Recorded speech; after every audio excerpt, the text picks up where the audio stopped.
Hey everybody, VMIS here, and there's been a lot going on with LockBit Ransomware. One thing I like to do when I see something popping up on Twitter or in the news is I come and Google it. Here's a little known fact about VMIS. One of my hobbies is digital marketing and search engine optimization, or SEO. I know what you're thinking. VMIS, that's not a hobby. Well, I think it's fun. So I like to Google ransomware through a different lens. So today I went and I Googled LockBit Ransomware, and I want to show you a little bit about what I learned. So the first thing to see is this number right here. I'm using a free Chrome extension called Keywords Everywhere. This is what advertisers are paying when you click on a search result for LockBit Ransomware. So we see all of these ads over here.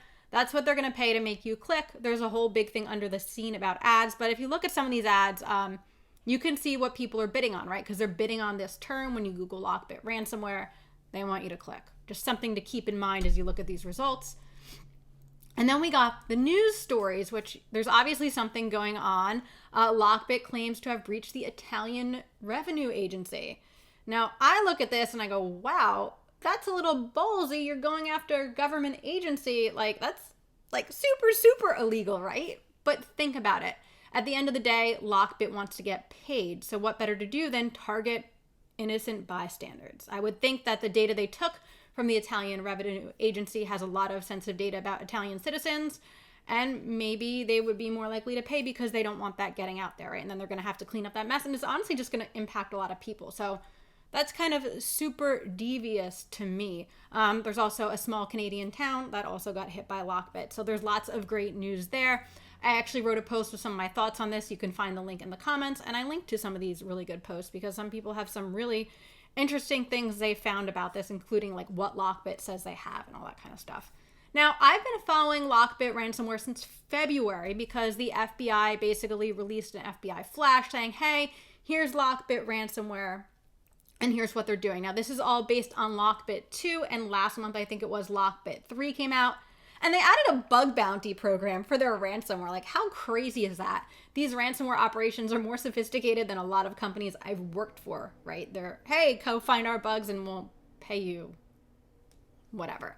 Anyway, this FBI flash actually has a lot of really good information about LockBit and how it works and technical details. So I'm going to really scroll through this really fast, but I'll have a link to this in the blog post if you want to read it.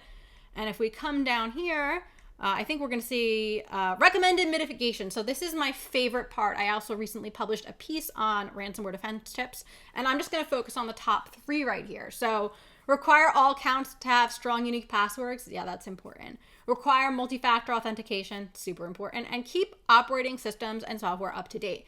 Now, these are just really 3 basic good security hygiene tips. And as practitioners, you might be looking at this going, yeah, that's super simple, but we have to remember one thing. The users. How does most ransomware get in anyway? Through the users. Someone clicks a link, they get phished. So from a user perspective, especially if I'm not technical, making me have a really strong, unique password is going to be hard for me to remember, and people aren't going to like that. They might put a post-it note on their desktop. Multi-factor authentication. Again, this is a big change in someone's day-to-day operations. Is it important?